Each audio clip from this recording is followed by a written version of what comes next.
प्यारे विद्यार्थियों, आपको बहुत बहुत शुभकामना।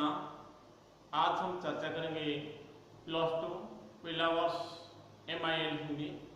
पहला विषय है कबीरदास जी के दोहे। विद्यार्थियों, आप लोग देखिए, हम जो रचना किए हैं कबीरदास जी के दोहे।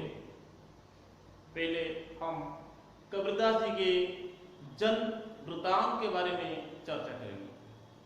आप लोग देखिए, कबीरदास जी का जन्म शायद 1455 और देहांत 1575 ऐसा कहा जाता है।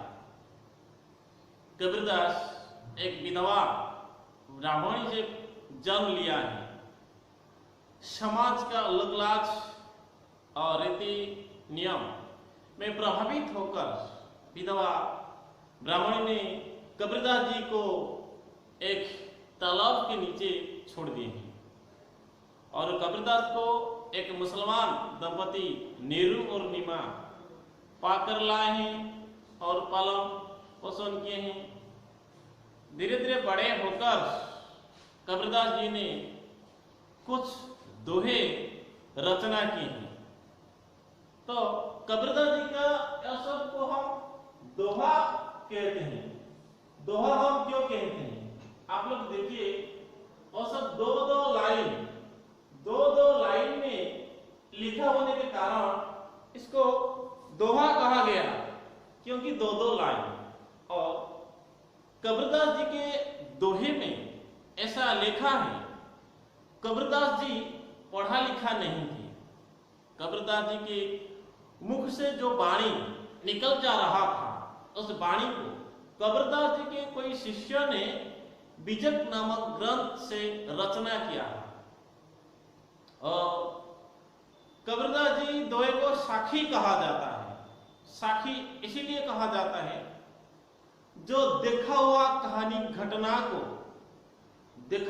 घटना को उन्होंने दोहे के माध्यम से रचना की, तो इसलिए वो साखी कहा जाता है। कबीरदास जी निर्गुण भक्ति काल का कवि है। विद्यार्थियों, भक्ति काल को दो भाग में विभक्त किया गया है। एक होते सगुण और एक होते निर्गुण। सगुण काव्यधारा कवि का अर्थ होता है जिन्होंने भगवान का आकार रूप को मानते थे, उसको सगुण काव्यधारा का कवि कहा गया है। लेकिन जिन्होंने भगवान का रूप को मानते नहीं, उनको निराकार काव्यधारा का कवि कहा गया है। ठीक उसी प्रकार कबीरदास निराकार काव्यधारा का कवि है। कबीरदास जी अपनी कविता या दोहे के माध्यम से उन्होंने सामाजिक रूढ़ियों, अंधविश्वासों, मिथ्याडंबर से उन्होंने विरोध और बहिष्कार किए हैं।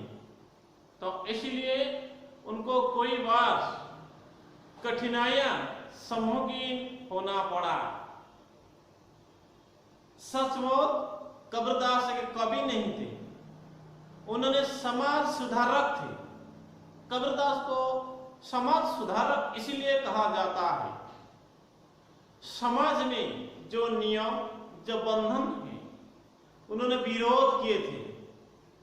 जाति, धर्म, उच्च नीच भेदभाव को उन्होंने विरोध किए थे। उनका कहना है सच्चे प्रेम क्यों उन्होंने महत्व देते थे। उनका कहना है प्रार्थना या प्रेम करने से ही भगवान का दर्शन मिलेगा। आत्मा और परमात्मा को उन्होंने मानते थे। और उसी समय में, भक्ति काल के समय में, वेद शास्त्र ज्ञान को उन्होंने अनावश्यक सोचते थे। और समाज में जो इंसान माला जपते थे, वो तिलक लगाते थे, मूर्ति पूजा करते थे, उनको घोर विरोध किए थे। उनका कहना है सच्चा प्रेम के माध्यम भगवान का दर्शन मिलेगा। ऐसा मूर्ति पूजा करने में, तिलक लगाने और चंदन, तिलक, जटा, मुख में राम राम नाम पुकारने से भगवान मिलेगा ही नहीं। उनका कहना है अपना दिल को पहले साफ करना होगा। मतलब 100 बार शरीर में साबुन लगाने में शरीर का मैला साफ होता है, लेकिन दिल कभी नहीं सफा होता है। दिल को साफ करने के लिए कबीरदास जी कहते थे। तो उसी प्रकार उन्होंने एक समाज सुधारक थे। समाज में जो बहुत कठिनाइयां परिस्थिति था, उनको उन्होंने बहुत बहुत दूर करने के लिए दोहे के माध्यम कोशिश किए थे। और उनका कहना है अगर एक मूर्ति के पास हम केला और नारियल, धूप, दीप देते हैं, लेकिन भगवान नहीं खाते हैं, और खाते हैं तो ब्राह्मण पुजारी, तो उनका कहना है सच्चा दिल में जो अहंकार है, पाप है, पाप अहंकार को परिहार करके भगवान का नाम पुकारना होगा। पुकारने ही भगवान का दर्शन मिलेगा।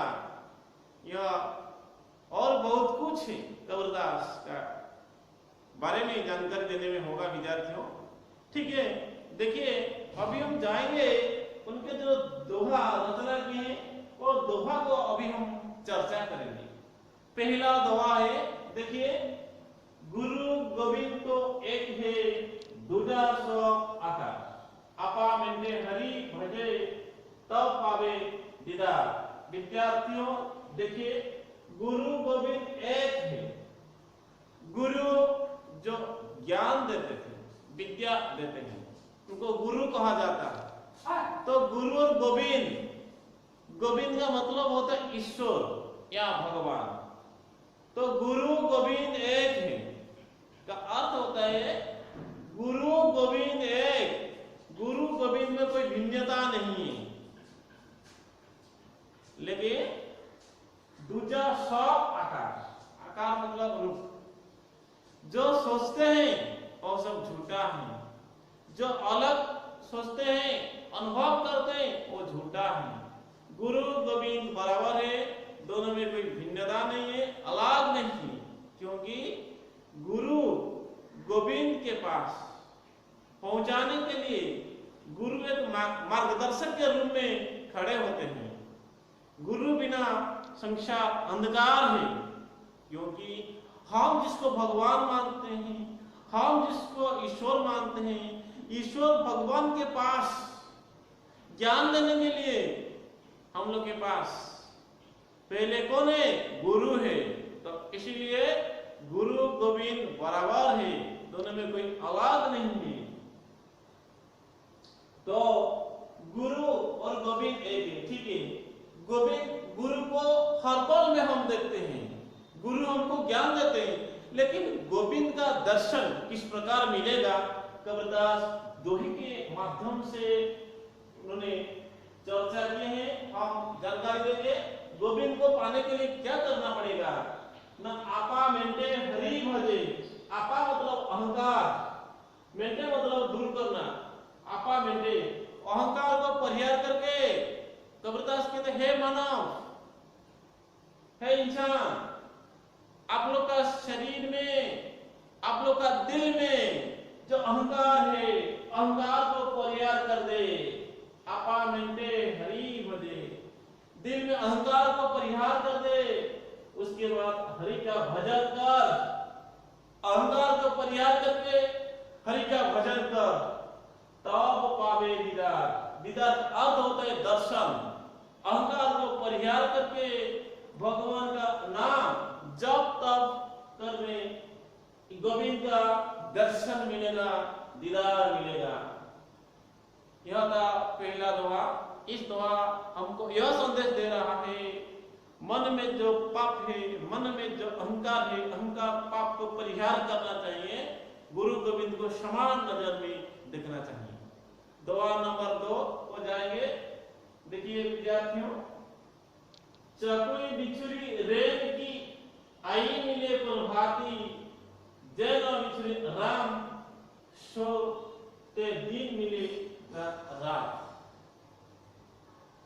एक संसार, इस पृथ्वी परिवर्तन है, दिन रात रात दिन, ऋतु भी परिवर्तन होता है, पेड़ भी परिवर्तन होता है, इंसान का जिंदगी भी परिवर्तन होता है।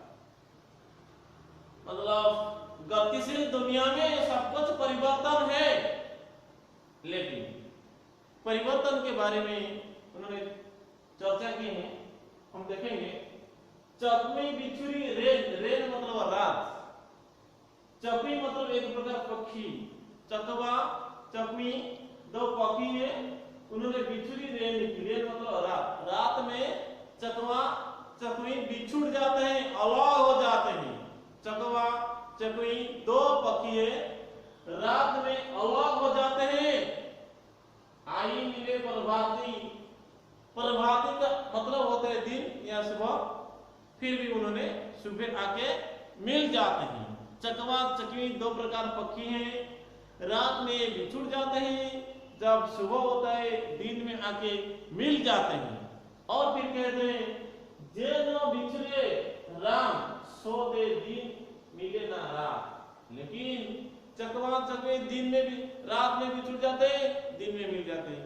लेकिन जे न बिछड़े राम, भगवान राम गोविंद ईश्वर से जो बिछुड़ जाते हैं, राम मतलब भगवान, भगवान से जो बिछुड़ जाते हैं, जो एक बार अलग हो जाते हैं, ते दिन मिले ना रात, उनको ना दिन में दर्शन होगा ना रात में दर्शन होगा। एक बार जो भगवान राम से बिछुड़ जाते हैं, उनको ना दिन ना रात, कभी भी भगवान का दर्शन नहीं मिलेगा। इसलिए कबीरदास जी का कहना है भगवान के पास हर पल में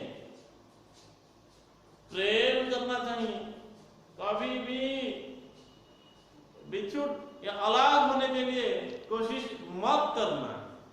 एक बार बिछुड़ जाने के बाद कभी भी जिंदगी भर दुख ही दुख इंसान को भोगना पड़ेगा।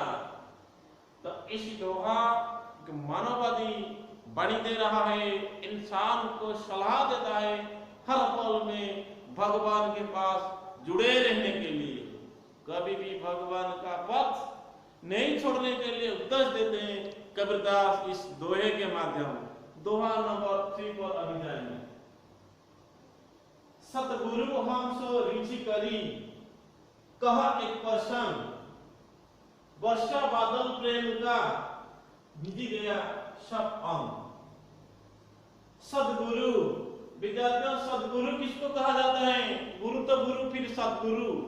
सदगुरु मतलब किसके साथ बराबर होते हैं? सदगुरु ईश्वर के साथ बराबर है। सदगुरु जो वाणी देंगे शिष्य को, शिष्य का सारा शरीर में परिवर्तन आएगा, ज्ञान के साथ साथ जिंदगी भी परिवर्तन हो जाएगा शिष्य का। एक एक वाणी इंसान का जिंदगी को परिवर्तन कर देता है, उसको कहा जाता है, उनको कहा जाता है सदगुरु। सदगुरु हम सो रिझी करी, कहा एक पर्सन, मतलब सदगुरु एक दिन शिष्य को भगवान के बारे में एक पर्सन वर्णन किए हैं। मतलब सदगुरु शिष्य के पास एक दिन भगवान के बारे में एक पर्सन चर्चा की। चर्चा करने के बाद क्या हुआ? वर्षा बादल प्रेम का भिज गया सब अंग। इस लाइन का अर्थ होता है जिस प्रकार बारिश होने के कारण इंसान का सारा शरीर गीला हो जाता है, कभी भी एक अंग सूखा नहीं रहता है, पैर से सिर तक सारा अंग गीला हो जाता है, ठीक उसी प्रकार कबीर जी कहते हैं वर्षा बादल प्रेम का भिज गया सब अंग। बारिश होने के वजह इंसान का सारा शरीर जिस प्रकार गीला हो जाता है, ठीक उसी प्रकार सदगुरु का प्रसंग इन शिष्य का सारा शरीर में रमा या परिवर्तन आने लगा। सारा शरीर का सब अंग परिवर्तन आने लगा। यह था सद्गुरु का कमाल। उसको उनको सद्गुरु कहा जाता है। विद्यार्थियों, यह था कबीरदास जी का तीनों दोहा हम चर्चा किए हैं। सचमुच इस दोहा से हमको यह मिल रहा है संदेश, भगवान के पास हर पल में जुड़े रहने के लिए। संसार में ईश्वर है, भगवान विद्यमान है, भगवान निराकार रूप में विद्यमान है। कबीरदास जी का कहना है हर पल में भगवान के पास जुड़े रहने के लिए कबीरदास जी इस दोहे के माध्यम हमको संदेश देते हैं। धन्यवाद।